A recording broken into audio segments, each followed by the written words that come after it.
আসসালামু আলাইকুম। তোমরা কেমন আছো? আশা করি সবাই ভালো আছো এবং আমরাও আল্লাহর রহমতে ভালো আছি।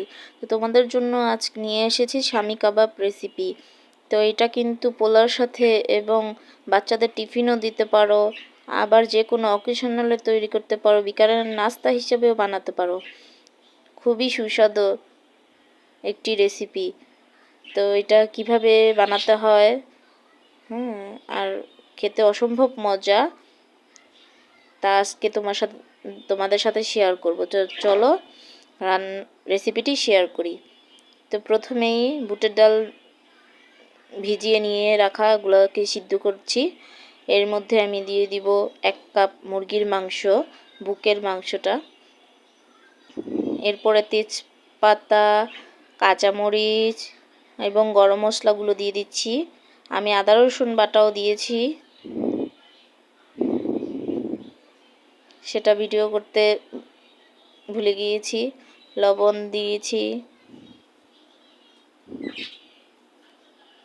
হলুদের গুঁড়ো দিচ্ছি,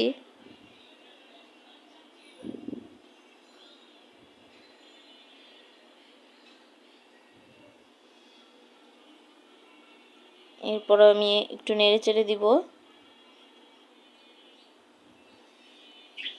তারপরে সিদ্ধ করে নিব ভালো মতো।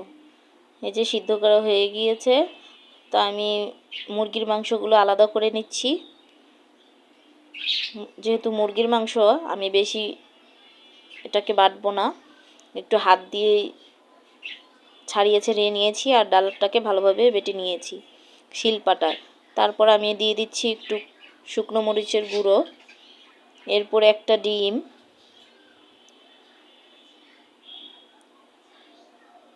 আর আমার বারান্দার পুদিনা পাতা।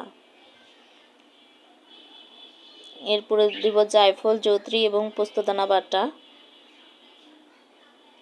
সবগুলো উপকরণ আমি একসাথে মিশিয়ে নেব ভালো মতো।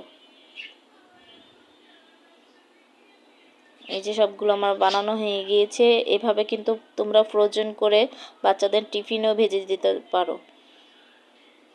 তো প্যানে আমি বেশি পরিমাণে তেল দিব, যেহেতু এটা ডুবা তেলে আমি ভাজবো। তেলটা ভালোভাবে গরম করে নিব, আর হাই হিটে এটা ভাজবে, যেহেতু সবগুলো কিন্তু সিদ্ধ করা। এটা হাই হিটেই ভেজে নিবে। তো আমি এক এক করে সবগুলো দিয়ে দিব।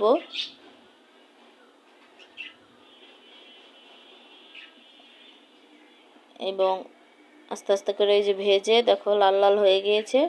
তো আমি এখন উঠিয়ে নিচ্ছি প্লেটে।